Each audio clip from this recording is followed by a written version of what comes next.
Hey everybody, what's up? It's me, Commissioner Ebony Dawn Starks, Commissioner of O.N.E Dynasty. Damon Looks, I'm also known as E. Davis, Strictly Business with E. Davis, and I have the pleasure of interviewing. I like to tag or give a powerful host a name.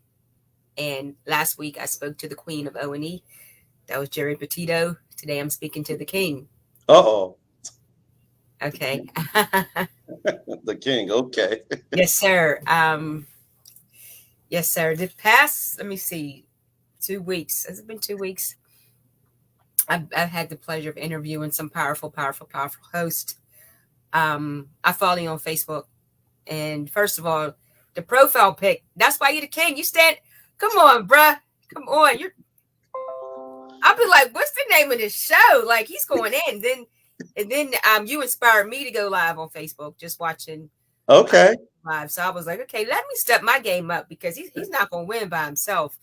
So it's not even a competition, but it's like I want to ride too. You know what I mean? Nothing wrong with that. Not Yes, at sir. all. And your shows are very. I'm not going to use the word controversial, but you I definitely. hope so. Okay, then let's use that word. See, you hear my dog now? Yes. I told you, don't even worry about the background noise. It's going to do what it did. But yeah, your shows are controversial. I was trying to give it a little bit more of a diplomatic word, but if you just want to throw it out there, throw it out there. I think last month's show was dealing with the right to either get the vaccine or not get the vaccine. Yes. Know your rights. And you are very unapologetic, which I like. And Big Brother Ngozi, he says it's my zodiac that makes me unapologetic. I don't think that has anything to do with my zodiac. I just think it's my upbringing. But it is what it is. So nonetheless, ladies and gentlemen, I'd like to introduce you the one and only Terris Strength. Terris, thank you so much for joining me. Hey, thank you for having me. Really. Thank you for having me. So go ahead. It's an honor. It's an honor to be interviewed by you. I look up to you also, Miss Davis. You're talking about, I think you made a comment some shows back that you have to level up. Well, I have to level up. That's how I look at it. So I always look at it that way. I take it a show at a time. So we have some talented hosts on there, and certainly you've shown your acumen and business wise and how you handle your business. So, hey, we're all trying to level up. Level up is hard. I'm telling you, I think that's that's like the subtopic of my show this month. It's the haters in the mist. It's going to, right. It's just like, how do you block out with the blinders on? But nonetheless, first things first, where are you from? I'm out of Philadelphia, Pennsylvania. Okay, and are you born and raised in Philly? No, I'm born in New Jersey. I'm born and raised in Trenton, New Jersey. Okay, so you're there where Jerry is. Where Jerry and yes. Ricardo and Sister Bessie. Yep. Chinchilla said, "Oh, there's a whole community. I might have to move. We're in Pittsburgh. I might have to hang with the big you're guys." In Pittsburgh. Okay. Yeah. You're in Pennsylvania, so I guess that counts. I mean, Pittsburgh, no shade on our city, but it's not as noisy as Philly. I mean, that's true. We're not, Pittsburgh parties, like this. Philly gets it. I'm like, I want to come to the party. You know what I mean? Right. No. And then you are the respected, what's the term? Pseudo son, beloved son of our Sister Bessie. Yes. She calls me her adopted son. Yes. And that's beautiful. Yes, that's it is. Definitely beautiful. It is. Now, how long have you known Sister Bessie? I met Sister Bessie on the show. She was listening to my shows when I first started, and she concluded, I think I did a dating series where she started crying or whatever. True story. She got kind of emotional on what I was saying because she told me she was thinking about her own relationships and stuff. And she concluded that she needed to get to know me better from the show. So that's how I met Sister Bessie on the show. I reverence her as our mother. I agree. I just the mother of O.N.E. So, like I said, I'm gonna give you a title. That's who you are. That's who I see it. I love Sister Bessie. I've spoken with her on a personal level. She had definitely shared some wisdom, some facts. And I've definitely reaped it. I tell my husband all the time, babe, Sister Bessie said, he's like, oh, here we go. You know what I mean? So, Right. so yeah. So now, how did you get connected with O.N.E. Dynasty? A good friend of mine that Brother O knows was telling me, he had been telling me for years that I need to be teaching or do a show or something like that. And I have been putting it off, not thinking that I'm not ready. And finally he said, I know a person. And it was Brother Oladelli. He put me in contact with Brother Oladelli. And I started right before he started the intern shows. So I came aboard without having to go through that. I was like the last person or something. And that's how I got started by a good friend of mine, Brother O knows and love, my friend Shango. Introduced me. We went to college together and everything. He introduced me to Brother O, and that's how it got started. Okay. Now, your show is called Know Your Rights. What is the purpose of your show? Well, Brother O gave me that name, Know Your Rights. He also gave me Terris Strength. But the purpose of my show is to talk about spiritual topics. You notice every title starts with spirituality, a new perspective. And that's what I try to do. I'm trying to show everyone, to give them a different perspective about what's going on down here, basically. And that's why all my titles start off with that, and trying to give them different channels, different episodes in terms of how I think we should be looking at it down here and why. So it's like an ongoing journey, basically. And a spiritual journey. Yep. And how you connect, is it more so connecting emotionally? It's emotionally, psychologically, spiritually, it's all of it. It's a big encompassing ball. If you've checked out a lot of my shows, I talk about stuff from a psychological perspective. I interview guests. I interview mystical guests. We talked about metaphysical tools and things like that. We talk about it in terms of relationships. So I kind of look at it from a psycho-spiritual perspective, if you will. Mm-hmm. And I kind of mix up the topics. You've seen me talk about sidereal astrology, and maybe we're not the zodiac sign we think we are. So I'm trying to expose people to different topics that I'm pretty sure, I know many of them don't know. And they don't quite know how they can use these tools to help them better manage their lives. So that's what I try to provide. Sometimes it's controversial. No, I get that. Like just what you mentioned, the zodiac. My alter ego is my zodiac. I'm an Aries. Okay. Yep. So when Aries, it takes a minute to get me on a anger path, but once I've reached that peak, it's hard to call. It's it's like putting that fire out. You got to make sure that the smoke is clear, and that's my alter ego. Now, I am a Christian, so I don't live by the zodiac, but I do feel that a lot of your demeanor is based off of the alignment, because you're destined. And this sounds crazy. So like my daughter, her birthday is December 11th. She's a Sagittarius, but she was due Capricorn season, and she came 3 weeks early. And I've met a lot of mothers that had babies 4 weeks early, no issues, nothing like that. But my daughter, she's 20, she'll be 22 in December. They treated her like a preemie. They gave her all the necessary shots.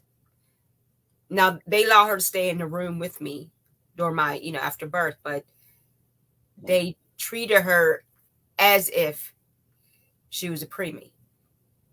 And now the reason why, and this is, and the reason why I say like I could kind of connect on the destiny, because this. So I don't know if you saw on Facebook, today's the day that my mother passed away in 98. Today's her anniversary. Okay. Okay. My mother and my grandmother died 5 months apart. My mom first, and then her mother 5 months apart. My grandmother died in March. By that April of 99, my ex-husband and I conceived our daughter. She was born in December. Now that the blow of those two deaths, of course, my family was like, hurt pieces. But I strongly feel, because my daughter favors me and my mother's side of the family, nothing of my father, very limited of her dad as far as physical features. I personally feel that God took them and gave us them through her, if that makes sense. Right. Okay.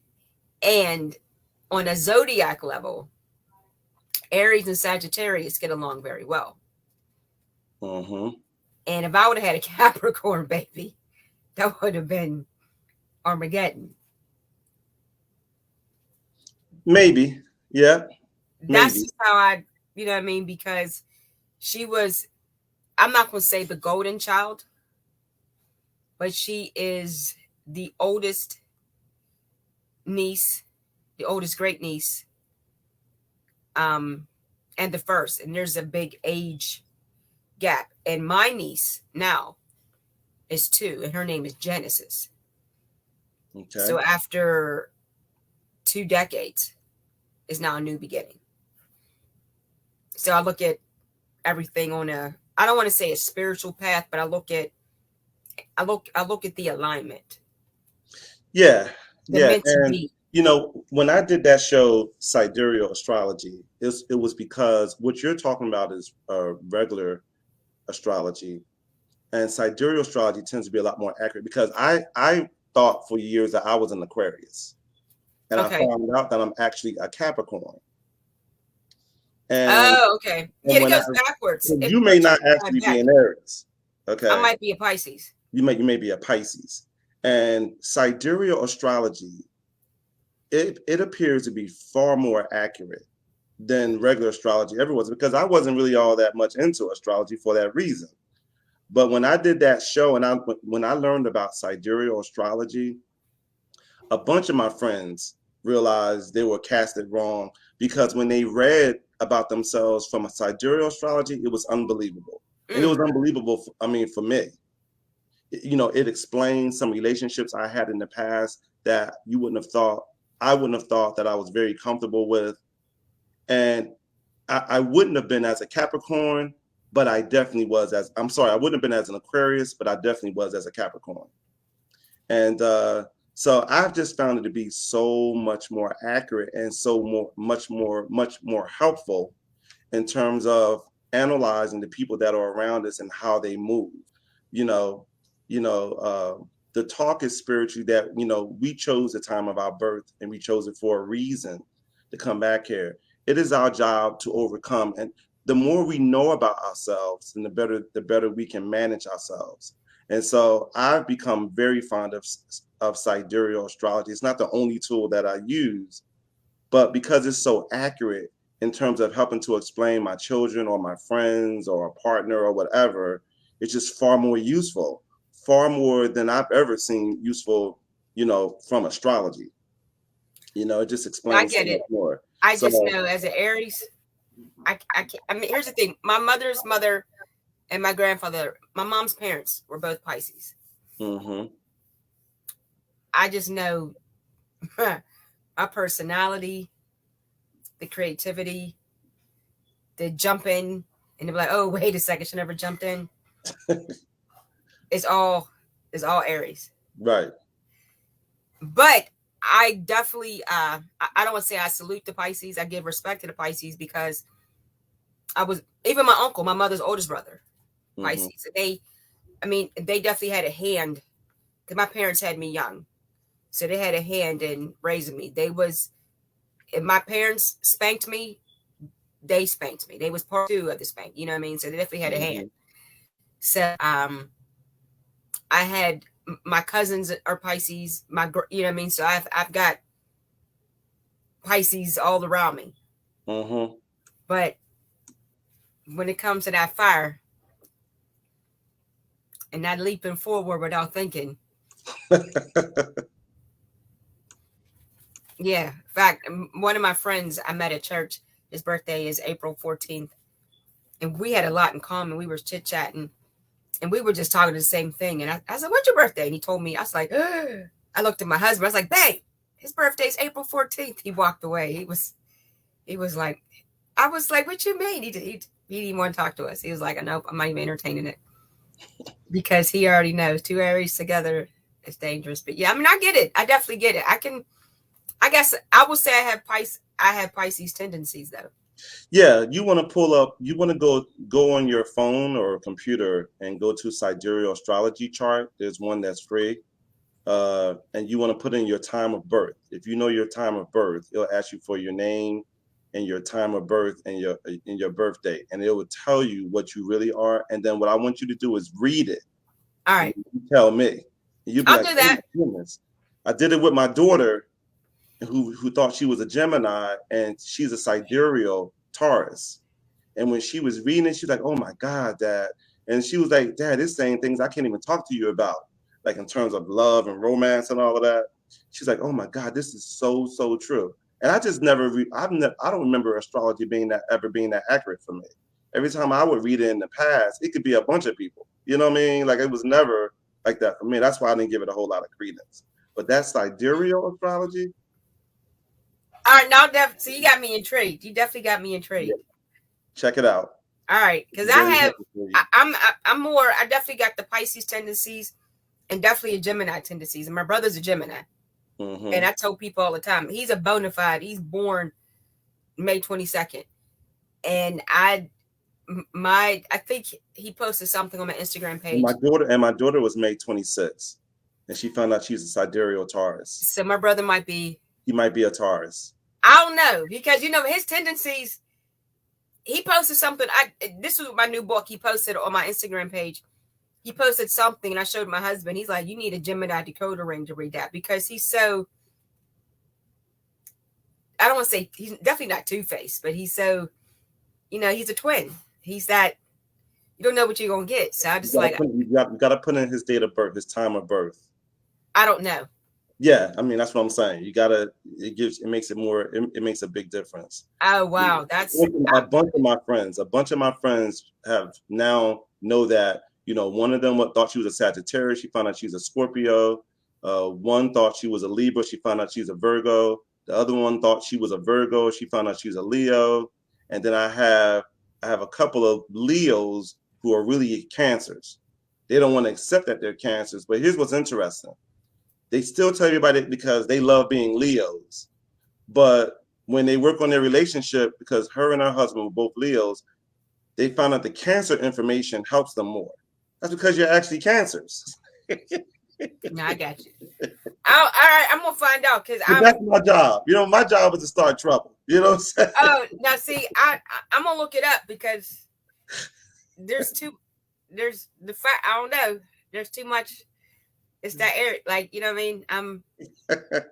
I know. I'm just saying. It's up to you. I'm definitely gonna check it out. Go to your birth certificate if you have, and get your time of birth. If you don't, yeah, I know what time I was born. My mother had told me, because everybody was waiting at the hospital, and then they decided to leave, and that's when I came. Oh, you faked them out, huh? No, to this day, if I don't feel like it, I'm not doing it. Okay, there you have it. So, no, but anyway, all right. So do you feel like your show is I'm not gonna say start trouble, but because I mean, this is a discussion on the zodiac, and I'm a Pisces or I'm a Cancer or whatnot. It's to definitely initiate conversation and to think.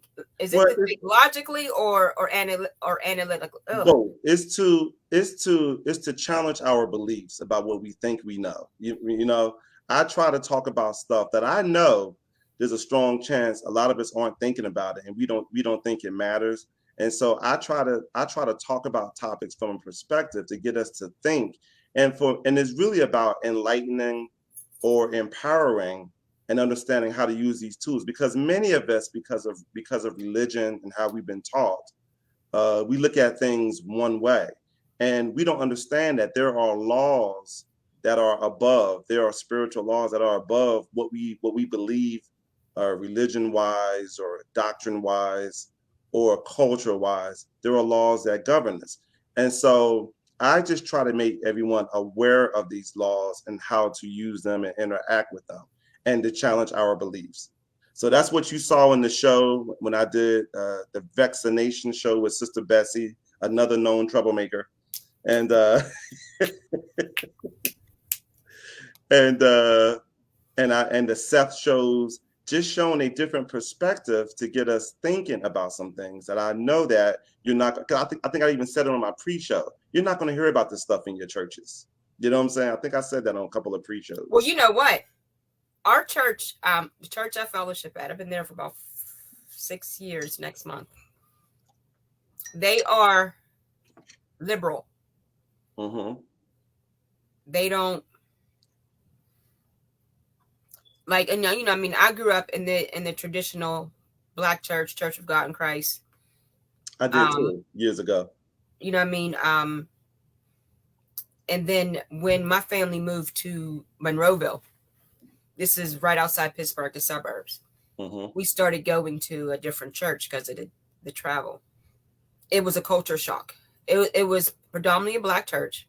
Mm-hmm. They didn't have a choir, but they had praise singers.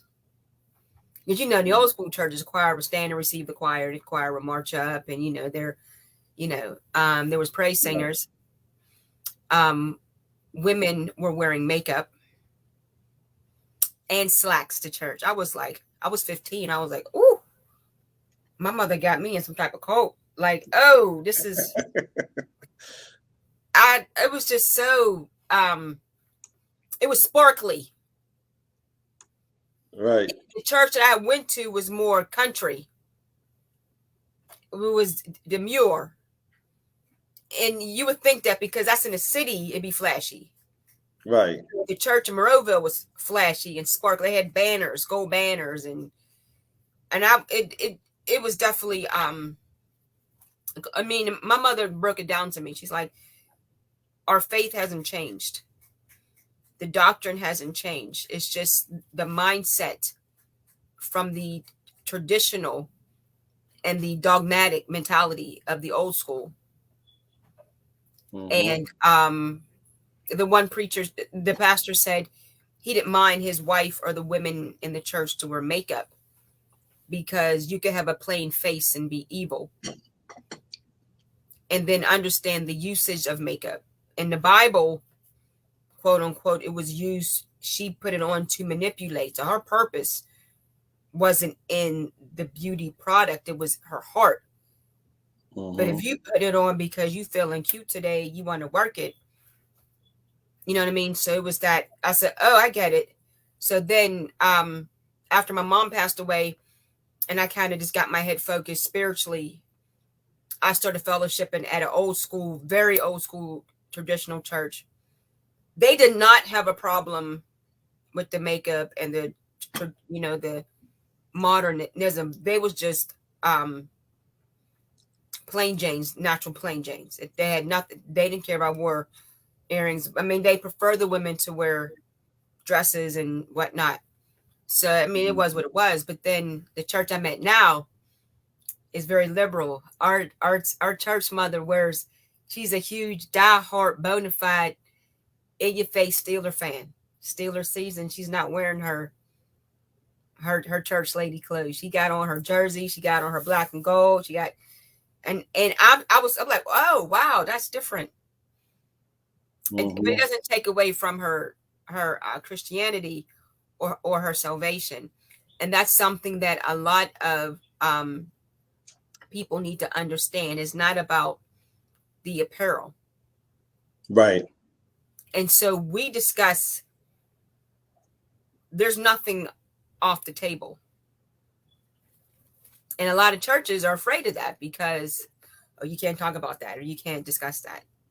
No, it has to be addressed. Mental health, sex, domestic abuse, poverty, finances, the real issue is all on the table. It does not go undiscussed.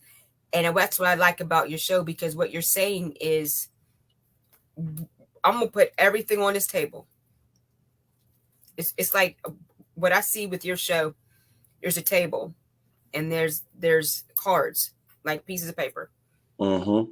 and you pick up the paper. You say, "We're going to discuss this today," Pretty much.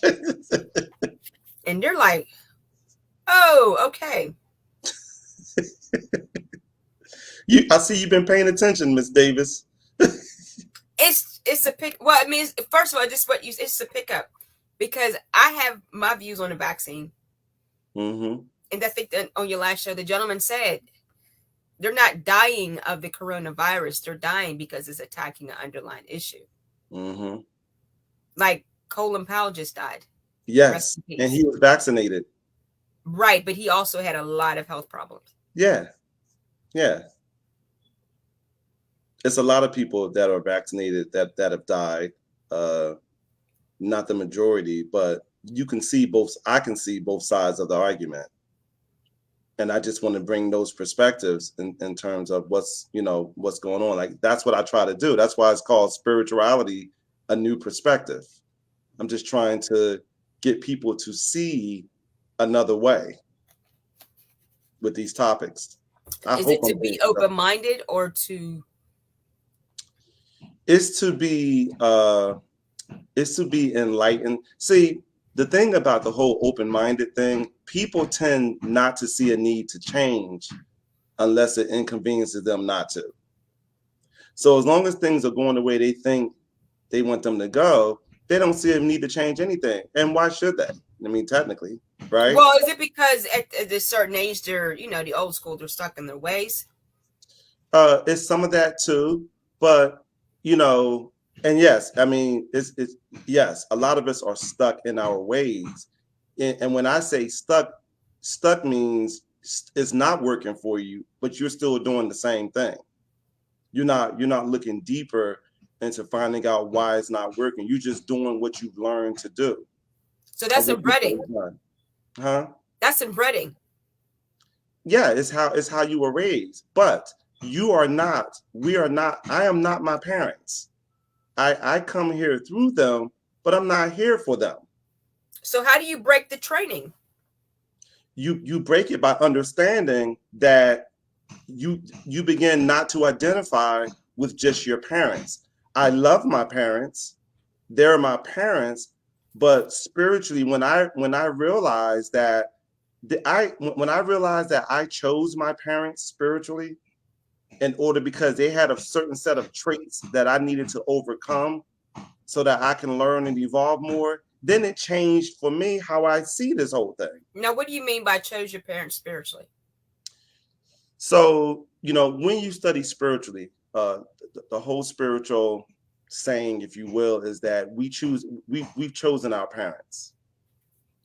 That before we come back here, there's a show it was on Beyond or something like that on TV, and they were talking about kids. There's a ghost in my child or something like that as a topic, the title of the show, that it came on TV with all these episodes, and they were showing how a couple of the children was, like, the one kid was saying that he knew his mommy before he came here. He saw her. Now, the part that freaked the mother out was because he was saying, "Mommy, I saw you." He said, I looked down and said, "That's going to be my mommy." He saw his mother riding a little blue bicycle with tassels. The only problem with that was he was like 2. And his mom was like, "How did you know that? I have no pictures in the house. Like, how would you know that?" And he was saying, "I saw you." He said, "I saw you riding that bike." So when I started studying stuff spiritually, I began to learn this. I began to see this stuff in my studies and learning that, that we choose our parents, and we chose them for a reason. We didn't choose them because we were bad or they were bad. We chose them because they had a set of circumstances. And it is our obligation when we come back here to overcome that. We chose them to become stronger. Unfortunately, a lot of us identify with their weaknesses because we don't know that. See, when you understand that you're in circumstances not because you're bad, but really because you're more evolved, then that changes the whole narrative in terms of how you look at it. And depends on how you look at it determines how you feel about it. And how you feel about it determines what you do about it and how you act. So for a lot of us, foundationally, we have it backwards, which is why we struggle so much. Now, I have my struggles. I'm not trying to tell you that I don't have struggles. I have Right. many struggles, but it's my orientation and how I see it that helps me get through a lot. It's why my hair is still black on my head for the most part, even though I'll be 56, and things like that. It's because of how I process it, because I understand this stuff. Oh, And you know what? That's okay. That's very deep. yeah. See, I never thought of myself choosing my parents, Mm-hmm. but I know that the time of my birth, I'll say this, I was born into chaos. Mm-hmm. Um, Many of us are. Bad chaos. It was the point that my parents were. My dad was turning 20. My mother conceived me at 17. My dad was 19. So Mm-hmm. she gave birth at 18. He was 20. And the circumstances, all that was going around, was very chaotic, very messy, very unorganized. Mm-hmm. And so my father helped my mother, because they were together for, they were teenage sweethearts. My father put my mother in a situation for her to mentally detox from the chaos. And I was raised on a clock. Like, I could decipher how long it's going to take me to get from one place to the other because of the clock I was born into. And then when my mother had my brother, my parents were now married, more settled. So his upbringing was more relaxed. Yeah, it's right. And so because you were raised with a lot of drama and chaos, as you say, you probably crave a lot of order, a lot of structure, Mm-hmm. a lot more discipline. You crave that because if that's not the case, you may feel panicky. You may feel very unsettled because you were raised in that. So because of that, you crave different things. Mm-hmm. you know but understanding and you can see how this went from spirituality to psychology, right? This is how it all goes back and Well, forth. that's what you did. That's what we did. We sat Yes, at the table. You picked up the paper and said, "This is what we're going to talk about." yes, you see. So but really what it means is that you're an evolved person. You're a very evolved soul. And it's all about, you can tell who people are down here by how they respond to the circumstances they find themselves in. Some people are in a circumstance like that or worse, and they become serial killers, Oh my. Oh, okay. right? Other ones make the best out of it and become the world's best manager or organizer as a result of it. You see what I'm saying? Mm-hmm. If you put us all in the same scenario, we all respond differently. You know, I was married before, and my marriage was very challenging. And my response to it was to read, read, read. I read myself into a different situation. Okay. Because I acknowledged that I didn't know anything. I didn't know what I needed to know, and my family couldn't help me with that. But not everybody responds that way. A lot of people respond by zoning out on drugs, narcotics, and things like that. And I don't blame them. That's a reasonable response when you are dealing with that type of stress on a constant basis and you doubt who you are or you feel like you deserve it. That's a reasonable response, right? But Wow. not everyone responds that way. And so how you respond can kind of tell a person who knows this stuff who you are before you come back here, because you're not your parents. You come through them, but you are not them. Yeah. You came through them for a reason. And so we have to learn when to disidentify and understand the bigger picture. Of course, I love my parents. I love Mm-hmm. them dearly. I know both of them. I love them.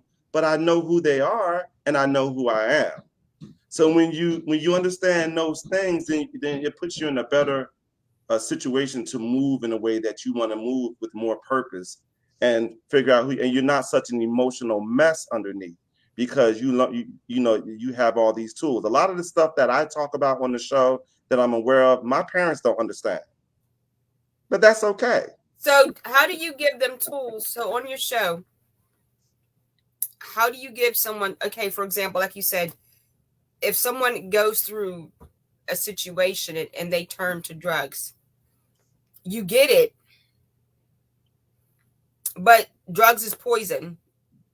And we want to get them off that. You said, listen, we understand. We're not judging, but this is not the route you want to take to deal with those issues. So how would you shift them into something more healthy and more productive to channel that energy? Here's what I would try to do if it was somebody I really cared about and they got addicted to drugs. It would be very important for me to see their perspective. Okay, because the reason why a lot of people get addicted to drugs, there's a lot of anger and rage underneath. Mm-hmm. Okay, everyone is angry. There is a lot of anger and rage because getting addicted to drugs is all about self-punishment, because they are inconveniencing, they are impacting their own health, and they are inconveniencing their own life for a temporary high. So what you're dealing with is a lot of fear and a lot of anger. So the best way to help to heal them is to love them, is to see their perspective, is to understand why they're on drugs, given their circumstances. When that person knows that you truly love and understand them, then you begin to have the threads you need to incentivize them to go to rehab or whatever. And it doesn't take everybody to do that. It takes that one special, see, understanding that we're all energy and that we are all one, and seeing and not separating yourself from them is the best way to help to heal them. Now, does that normally happen? No. What we do is judge everybody. We judge everybody for everything. We've been taught from our religions, our cultures, to judge everybody, and we separate ourselves from everybody else. But from a person like that who's going through that type of pain, you identifying with them, going there with them and understanding why they're on it is the best way to help get them off of it. And that's not an easy process, because it means that we have to be individual, we have to be in a certain space. Yet we have so many people around us that suffer that affliction. Okay, so so with that being said, on that note, how do you, I don't want to say force them. Okay. How do you say it? Okay, so we can say we get it, and we do. I've had family members that were drug addicts. They've been clean for going on 30 years. Mm-hmm. I know their story. I get it. And it's not dismissive. I get it. All right, I got you. But how do you, for them to fully heal, because like I said, they've been clean, how do you get them to identify or be accountable of the choices? Because I'll say this. I don't like to play the victim. If I get pushed down, I'm going to get up. I will share the story how I got pushed down. There are no victims. There are no victims. There are no, right. There are no victims. So you don't have to play anything when it comes to them. What you can do, and this is what I do with my own inner circle of friends and people, is you create a culture around you, or an environment that is conducive to honesty, integrity, and acceptance. So how do you teach them to take accountability? Here's how you do that. You create an environment around you that is conducive to acceptance, integrity, honesty, and accountability. You create that environment and you see if they are attracted to that environment. And so here's what that looks like. When you create that energy around you, Miss Davis, you and your husband, and when they come around because they want to be near you, then you ask yourself, what am I going to do with this opportunity? John has been on drugs. John is irresponsible. You know, how do I move? What do I do? Do I badger him? Do I try to control him? No. You incentivize him and you show him and explain how him being accountable helps him to have the life that he wants. A lot of people are on drugs because they had really bad childhoods. They had things happen to them and they never really dealt with it. They didn't know how to deal with it. So a lot of times it wasn't even their stuff. It was stuff that was put on them by their circumstances, right? And how they processed it, right? So you creating an environment to let them know that, listen, that wasn't your fault. But your life now is your responsibility. You know, you chose, and see, and this is why that whole thing is so powerful about them choosing their parents and the circumstances, because that whole statement within itself is empowering. See, if it just happens to you randomly, you're allowed to tell yourself that you're a victim. But when you tell a person, well, wait a minute, you chose that circumstances spiritually, so that you can overcome it. So right now, John, you're not you're identifying with the trauma. You're not doing what you can to overcome it so that you don't come back here again and have to learn all over again. What? Listen. A friend of mine told me last year. Now, this is in my book, my most recent book. I wrote about my first marriage and a relationship after that. Same type of nonsense. and they can be. But it is what it is. But but I don't liken the relationship after that marriage abusive. I liken the marriage abusive. And I have told people I was in an abusive marriage. Okay, I was married for 7 years, blah, blah, blah. In fact, I met a young lady, I think she was like 12 the last time I saw her. She's 20 something. And she said, and we kept looking at each other. She said, I know you from somewhere. I said, yeah, I said one of his face. And then she put two and two together. She said, you were dating that very mean man. I was like, yeah, that was my husband. And she's like, oh, I was like, no, it's all good. I moved on. I remarried. I'm happy. But a friend of mine said last year, there are no abusive relationships. I said, what you mean? And he and I have good talks. Mm-hmm. He's like, because you chose. Absolutely. And I was like, first I was like, but then Mm-hmm. And I think of the people that shared a similar story, like say Tina Turner. We all know the story. We seen the movie, we read the book, all that. After a while, she left it all behind. Like, I'm not, She made a choice. Mm-hmm. So because she held herself accountable for what she attracted.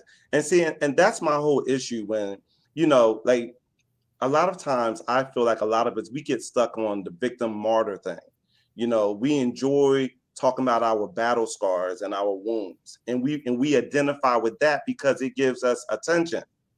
And then you become the bad person if you acknowledge that, what you're hearing, right? Nobody wants to hear that. Oh, Terris, why are you saying that? Well, because it's so true. That is so true. You see, but that's not going to help you to move towards, when you accept ownership of it, then the whole narrative changes. It does, and that's the thing. You only attracted where you were at that time. Listen. That goes for all of us. Once he said that to me,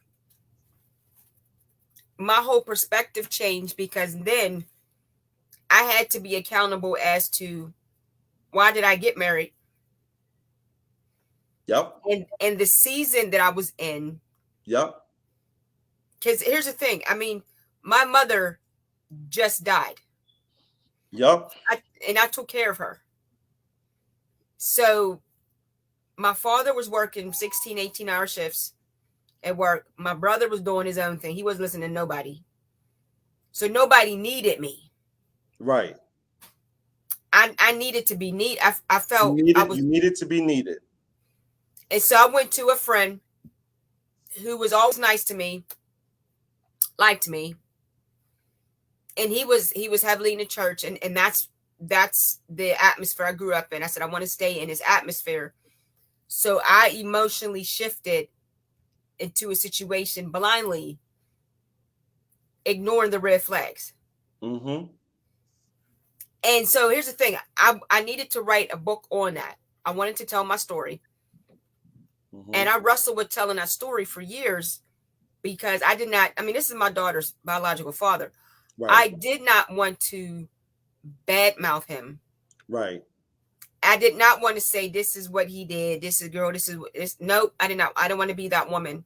Right. And his sister, my ex-husband's sister, and his older two children said, you're not bad-mouthing. You are telling the truth. You're telling what happened. And so what I had to do was sit down and really write where the mindset was. Mm-hmm. To take the accountability, even shifting into another toxic relationship. Mm-hmm. And so, yeah, so that's what I said. You are the king because this is what the king gonna do. And see, and I use all these metaphysical tools are to help us to understand who we are. When you talk about astrology, numerology, regression therapy, all these tools are metaphysical tools to understand who you are. Okay? That none of it is random. You are built the way you are for a reason. And you can find out who you were in a couple of past lifetimes if you want to. Now, that's different. I never thought. No, I jokingly tease and jokingly say my daughter's my mother reincarnated to come back to torment me. Could have been. But because it's ironic, she looks like her, she works my nerves like her. But and I said, and I always say when I get to heaven, I'm gonna go to my mother and say, oh, you was up here the whole time, huh? Because it's just the mannerisms is too much like, you two never met. And you acted like your grandmother. But I never thought of any past lifetimes. But I do I identify a lot with when I watch TV, identify with the hardcore characters, the sarcastic, cynical characters, even the warrior characters. Like I identify with the Maxine Shaws. Mm-hmm. I identify with the Okoye from the Wakanda, the Black Panther. Right. It's an identity. So I identify with the tough, and maybe because that was my upbringing, because I was raised to fight. Like you don't have time. You do not have time. Get moving. You know what I mean? Mm-hmm. You know what I mean? But yes, King Terris' strength has declared these are your issues. I'm not. So there you go, brother. I'm just explaining. Okay. I've had people say, well, this whole spiritual stuff, it doesn't apply to me, and carrying on. Oh, well, you can believe that. Right. No, I mean, you're not sending them to the guillotine. No. But you're sending them to the psychiatric, like, listen, judgment is this. Yes. And I don't, I don't have to use religion. I don't have to judge, because we create our realities. Like, people don't believe that, but we create our reality. We're creators, whether you want to accept it or not.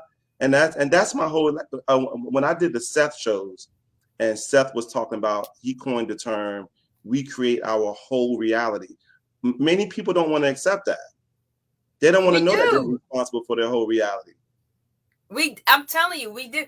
Listen, this was a therapy session for me. Oprah said she never got therapy because the guest on her show helped her identify with whatever issues, and she accepted that, did the work to move forward. And even the trauma that I will say I did go through trauma. Even the trauma that I went through, I would have these paralyzing nightmares. Mm-hmm. And I would talk to my pastor about it because he would help interpret the dreams. And he said, you need to defeat him in your dreams. And as he said, it comes through fasting and prayer. He's on a spiritual level. I'm just like, listen. But he explained it to me that he explained to me what it was on a psychological level. He showed me how to deal with it on a spiritual level. And then he even showed me levels of my growth. So when it came down to addressing the issues naturally, there wasn't that fear. But I created that atmosphere because I allowed myself to go into that situation. Yeah, and it's our beliefs. You know, it's our beliefs about women. It's our beliefs about men. You know, patriarchy versus matriarchy, matriarchism, whatever. It's a lot of it has to do with our beliefs, and we don't challenge our beliefs enough. We just don't. We just accept them as truth. You know, and that's really what causes a lot of the problems. And do you We think just it's adopt them. because we're so used to not having our truth heard? Yeah, we don't That we know. cause so much war. We just follow, and we don't put ourselves in avenues where it's going to constantly challenge our beliefs. That's the whole issue. Like that's one of my biggest issues with religion and organized religion is the doctrine and stuff like that. Because there are a lot of beliefs that we take on that don't really have anything to do with us as a soul. So what happens is, you know, you're being told to do a certain thing because this is what you're supposed to be doing. We have our culture telling us to do that, the culture that we were born into. We have all these things, but it's not about us and who we really are. And so we have to relearn. We have to understand how it all works in order for us to disassociate and separate a little bit and do our own thing. We have all these things holding us back, and that's the problem. Because at church, you know, you always talk to look to Jesus and look to God versus looking at the God in you. So what happens is if you're looking to Jesus, then you believe you need to go to that church in order to be right with God, but that's not true. You No, see, that's a misconception. that's a humongous misconception. But Like, what they're saying is what you're saying. yes, They're saying, okay, the God in you, the Christ in you, trust that everything's going to be okay. Trust that if it does look murky, no matter the outcome, it's going to be all right. Now, you shouldn't forsake the assembly one another because I need you to kind of encourage me. I might say, hey, Brother Terris, I'm going through this, and you're, like you said, you create that atmosphere. But what it is that we've made church, a lot of people pull on the faith of another instead of tapping into their own faith. yeah, and the problem with that is that when people see what's in the best interest of us being back here is our own individual evolution. You see, and what happens when your own individual evolution has nothing to do with you being a member of a church or some group or whatever. You know, I have a brother who's in the Hebrew Israelites. Okay. Okay. And he talks to me and he's telling me all of what the higher rank guy. So I'm challenging him. I'm like, Breon, you should know this information. You're identifying with this group. You should know. He's telling me that I need to talk to his higher ranking person. But see, if you're talking to Terris Strength believes everyone around him should know this information. We are all the higher ranking person. Okay. See, I expect the women to know what I know. I expect the men, the women, and to know more so. Because we all need to know because we all have different reasons for being here. So we're the church and we will attract other people. If we're here to teach or whatever, then we should be doing that. You know, Okay. we should be freeing people and not enslaving people with all of these rules. We should be freeing each other. Wow, free. What we inadvertently do is we end up sending ourselves to prisons, whether the prisons are our relationships, marriages, toxic friendships, these churches, these organizations, and all of these things. We're willingly going into prison, and we should be freeing ourselves and helping each other to expand. That's my issue, right? So my issue is to challenge these things. We should be reading these types of books on our own so that we can find out who we are and become more expansive. And an expansive E. Davis helps everyone within her circumference. She impacts everyone who comes into her life. Mm-hmm. When people enter her life, her message is, okay, Terris has entered her life. What is his message for me? Because I'm saying the same thing. I'm saying, why is this person in my life, and what am I to learn from them? Because they've entered my life. My whole philosophy is, if I've entered your life, you're in transition. Because if you weren't, I wouldn't be in your life.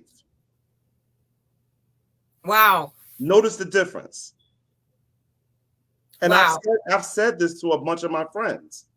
I've said them when they come into my life. I said, if I'm in your life, if I'm in your experience, you are obviously in transition and you're having some thoughts. You are ready for some changes. Because if you weren't, I wouldn't be in your life. So everything has a purpose. Yes, we have to see ourselves as a beacon and get to the point to where we're the reason and we're the beacon for it in terms of all of our evolution. Mm-hmm. See, that's a higher order, more esoteric look at things. So because I know that's who I am, it holds me accountable for my behavior. When Sister Bessie met me on the show and she said, I think I need to talk to you, Sister Bessie and I have become very close, and it hasn't all been easy, but we've become she sees me as an asset to her life. My friends around me see me as an asset, not because I'm dying to be an asset, it's because of who I am. Right. No, I get it. You see, it's not about the attention, because I'm the biggest clown ever. So half the time I'm getting abused. Okay, that's besides the point. But underneath, they're always asking my opinion and my advice because they said, Terris, you've always been this person. I'm just a more evolved person. You see, so I hold myself accountable to learn about all these things, not what a pastor is telling me or somebody is telling me. And when we adopt that mentality in these relationships, man and woman, when we hold ourselves accountable, then you would see our relationships will grow. They will be much easier. You don't have to worry about me cheating on you because I have my own integrity. I'm not going to do that. I'm not going to violate my own integrity. Right. So you don't have to be a watchdog for me, because it's not something that I'm not trying to do that whether I was with you or not. You see? How do most women live in their marriages? They got trackers on their husband's cars, trackers on their phone, totally living fear that the husband, when he's not around, he's cheating on them. No, you know what? Let me tell you something. Listen, my husband, he has his own construction company. And somebody commented. All right. Oh, we got some the King strength. I'm telling you. All right. Ebony Monique says that makes them the victim. You can't tell me if someone was molested by the family members that they aren't a victim. And some people do not have the positive influence that have taught them to not indulge in bad habits such as drugs and alcohol. If that's all you are around growing up, how would you know the difference? I was blessed. You have positive people and supportive people, but many of the friends don't. Your truth. So the thing so Ebony Monique, what Terrence Strength is saying is the fact, you definitely were a victim because somebody took advantage of you, but you're not staying in a victimized state. That's right. Can I respond? Go ahead. Yes. The fact that you grew up in very challenging circumstances, physically, yes, you are a victim physically. Okay. But when you learn more, it's all about how you process what has happened to you. Okay. So obviously, this child or this person who grew up in these circumstances, see, I would call that person an evolved soul, because your circumstances are very challenging. Okay. So it's all about how you process those events and how you reconcile those events. Okay. Because what happens is when you don't process it the right way, then you stay a victim and you begin to identify with the victimization of it. And you don't want to identify with that. Okay. You want it to empower you. And I know that sounds contradictory It when doesn't. when people are just looking at it from a earthly perspective in that way. But the goal is empowerment. Okay. So what are you doing? So what are you doing now? This happened to you. What are you doing? If you're going out teaching people how to avoid it, that's great. That's an evolved response. That means that you're no longer a victim. Right. You're not a victim anymore. Because that person no longer has power over See, you. see, a lot of Sharing times, your story. when we find ourselves in situations like that, these situations happen to show us how to love ourselves more, because we came back here and we attracted these situations so that we could learn how to love ourselves more. Many of us attract parents that don't give us the loving and nurturing that we need so that we can learn how to accept and love ourselves. There are all types of things that we're here to learn. And the goal is we're not being punished. We chose them before we came back here so that we could learn something and evolve more. Now, obviously, I'm not going to say this to somebody when they're in the throes of this stuff happening. But Right. but what is not good is when you begin to identify with the victim aspect of it. The Okay. mentality. When you identify with that, that can become a problem. Yes.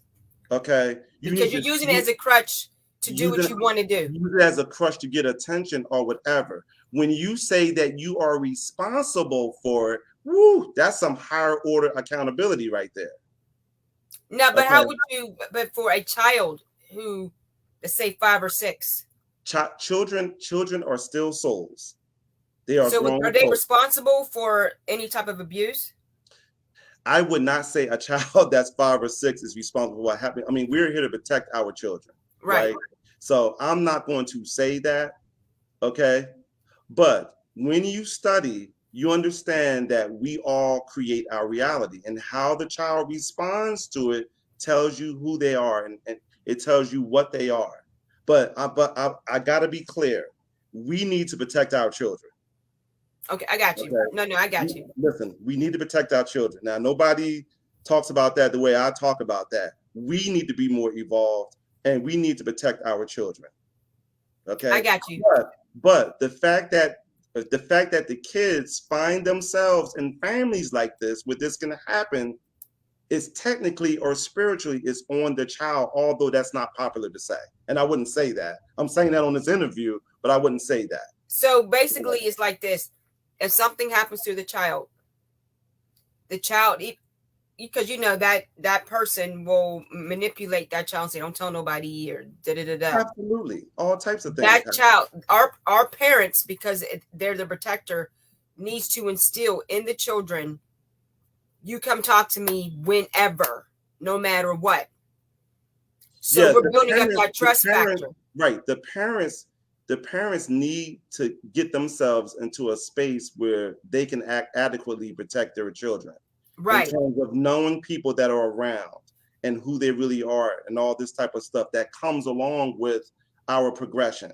Okay. You're not going to do these types of things if you have a mother and father who is very evolved. I Right. mean, the whole trick is they may not be evolved and they think they are, or they're never around because they're so busy with their jobs and they're never around. Right. These situations happen. They happen for all types of reasons. Or the mother is so angry and she can't stay with a guy, or the father is abusive and he's beating him and he's not there, or the mother is not there. These situations just don't happen. They happen for tons of reasons, and it's a case by case situation. But in terms of the child, it's about empowerment, not about blaming them for what happened, but explaining how it all works so that they're not seeing it that way. Because you have many women who have been sexually abused in these families, and people know what's going on, and they don't stand up and nobody says anything. Nobody says anything. And this is why I understand in dysfunctional families, you can't expect a kid to know this stuff. Most grown people don't even know this stuff. My message is to it's to grown folk, right? That you need to get your stuff together and learn this stuff so that you can better love and care for those around you that you say you love. Because most of us are so dysfunctional and toxic ourselves, we're a big part of the problem. You know, and a lot of these, you have women who are dating, they fear being alone so much that they would date any man. They got to have a guy around, and the guy ends up molesting their daughter or killing, and then they're in denial about it. Or killing their child. Yeah, and they're killing their children, or they're killing their children because they're having multiple affairs during their marriage, and they're killing their children. But more importantly, they are attracting those circumstances to their children energetically. See, it's the stuff that we don't understand, and we attract these circumstances to our children because we're not putting the right energy out there in terms of what we think. So it's far more evolved like that. But see, most of us, we get bent out of shape just to say, you're going to tell me as a kid, I asked for that to happen. Yeah, that's easy to say, but it's far more evolved than that. We're not going to say that. We're not going to say that. But as you delve in and you understand more about how it works, you begin to understand how these things happen. And they don't have to happen, Ms. Davis. Right. They don't. Because they don't happen in evolved families. They tend not to happen. But now if that kid is going to learn something, I mean, you have families that end up having a child, you have two beautiful people, and the child is a serial killer. Then what does a family do with that? Obviously, they didn't learn how to kill from their mom and dad. Right? I mean, I'm going to leave it right there. The king has spoken. The king has, listen. When's your show, bro? The king has spoken. My show is next Tuesday, the 26th. Oh, man, I can't wait. And you done got me all worked up now. You know what I mean? I know I got you thinking, Ms. Davis. Yeah, so the question is, how do we deal with topics like that? See, like, we're afraid even to have those thoughts. Oh, they must be bad parents. No. Nope. Not necessarily. Nope. It's what we don't understand that gets us in trouble a lot of the times. That's why we need to be about understanding.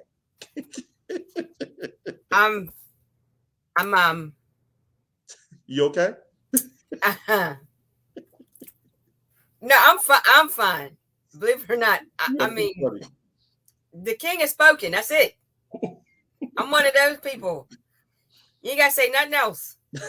What do you say? Did we get any more comments, Miss Davis? Did you get any more comments? I can't see anything over here. No. Okay. The king has spoken. Like I said, he's spoken. That's why I said, you're the king. Jerry was very humble and said, no, I can't. I was like, no, Jerry, you're the queen. Listen, none of that stuff matters to me. I'm just trying to help folk. You know what I mean? As best I can. I'm just trying to help folk. I don't care about all of that stuff. You know, that stuff is fleeting. I don't want to come back here, to be honest, Miss Davis. I'm trying to get out of here. I'm not trying to come back here for the same thing. So I got work to do. I feel the same way. I definitely feel the same way. I'm strictly business, and I didn't even realize the power behind the platform because I'm so business minded. I don't have time. I just don't have time. Like, what are you supposed? I fuss at my daughter. Like, what are you supposed to do? Come on, let's move. You don't have time to whatever. You know what I mean? So, but I just want to say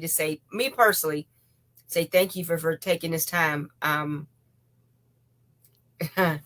You got me like ready to Google. I just want you to know. What are you going to Google? First of all, if I'm really a Pisces or not. Okay. And then even because you're tapping into the psyche. And first of all, I love stuff like that. It's because I'm a person that it's all interconnected, and that's what people don't understand. that these questions are raised when you're studying. See, they think it's spiritual and it's all, oh, no, it's about self-mastery and self-accountability. They're looking at it all wrong. I've been saying that for the past few years. It's like, Yeah, you're right. It's almost like, what's the real issue? Like, what's the real issue? And that's, like I said, that's how I even learned even how to process through the things I went through. Like what, like I said, the way I was brought up, if you would look in the mirror, if you would look in the window, you would not think my parents even liked me compared to their treatment of my brother. They raised me very tough, very strong, but my mother was a mother bear. You could come for me if you want to. Okay. My brother, they were more lenient, but again, it was the circumstances. So I cannot say that my parents did not love me. They provided for me. My brother and I were spoiled children, real talk. But again, it was the circumstances upon our births that it was the environment, it was the element, it was the timing. And that's why I can never, no, I will never say that my parents, I know my parents love me. I know they love me for a fact. My mother, my father, my grandparents, all those that, because I was brought up in that time frame. It takes a village. Like I said, uncles, my, you know what I mean? If my uncles pop my behind, my mother, I got it on both ends. And that's the thing, because of the timing. So you got to think back. And if I sat here and played the victim, well, they treated him better than me. And no, you got to look at the whole spectrum and connect the dots, and it makes sense. But that's why going to counseling is so important, which a lot of us do not want to do. But it's so important because, again, it's another tool to help you see. Because what happens is the work that we don't do just sabotages the life that we want. And it can sabotage our relationships. It can sabotage us professionally. I mean, it goes on and on and on. But yet, many of us have so much fear, we don't want to delve down deep. I mean, we're afraid to go down there. But yet, everyone around us knows that we need to go down there because of how we're acting. And just for your own self-awareness. But unfortunately, in the Black community, it's not popular. And so we pay for that. You know, I went. I had counseling. I still talk to a counselor to this day. Yeah, and that's smart. Because even now, like I said, today's my mother's anniversary. I am 45. I'm older than my mother. That messes with my head. So I get counseling on that. Like, should I feel guilty? Should I not responsible. That's a responsible thing for you to do. That's another way of telling your husband you love him.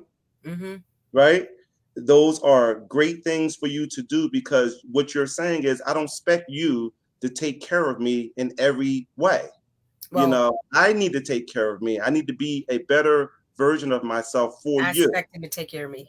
And when he is going. I mean, and all of it, and all my Aries shenanigans, I expect him to. Right. But what I'm saying is, two people who come together who try to take care of their own crap. Oh, okay, gotcha. They have a much better chance of staying together with a lot less drama, because they understand that, you know, I'm not married to Miss Davis because I need for her to fix me. No, I need to work on myself, so I present a better version of myself for my wife, and this will help our marriage. That's all I'm saying. No, I know. I was just messing with you. I know you were. I blame all my shenanigans and temper tantrums on my zodiac, and my husband's like, I need you to get a grip. But like I want it because I'm an Aries and I need it. We have certain flowers in the yard. I call it an Aries fire. He's like, we're not calling it that. I'm like, I said it's in the front yard. Aries is the first sign of the zodiac. So this is what he just shakes his head, and I bet he does. You know what I'm saying? But you obviously understanding. Obviously, you and your husband have a great relationship. I mean, that's obvious. I can hear the tone in your voice. So for you guys are role models for others. For many of us, it's not the same. There are a lot of challenges, and people are complex. You know, we're complex, and so that's why I'm saying there needs to be a case-by-case approach to this, and we just need to continue working on ourselves. And for many of us, we don't know how to do that. We just really don't know. Now, what's the topic for next week? The anatomy of the spirit. Spirituality, a new perspective. The anatomy of the spirit. All right.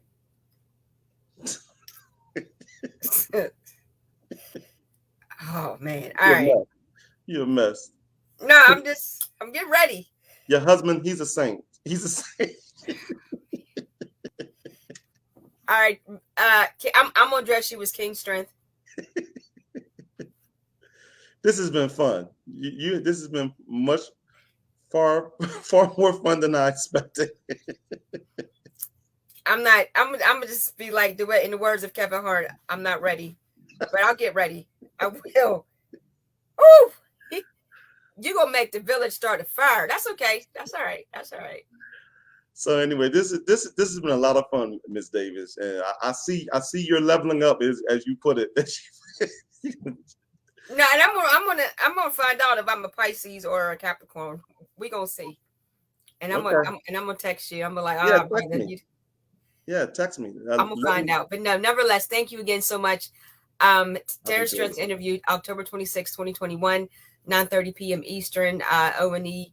Dynasty, the Damon Network, 516-453-9133. Press 1 if you dare to join the conversation. I dare you. I triple dog, quadruple dog dare you, because it is going to be I'm telling you, he's the king at the table. He's gonna pick up the paper, and this is what we're gonna deal with today. And that's what it is. Okay. So, all right, Mr. Strength, thank you so much for your time. Thank you, E. Davis. Thank you. You're welcome. Okay.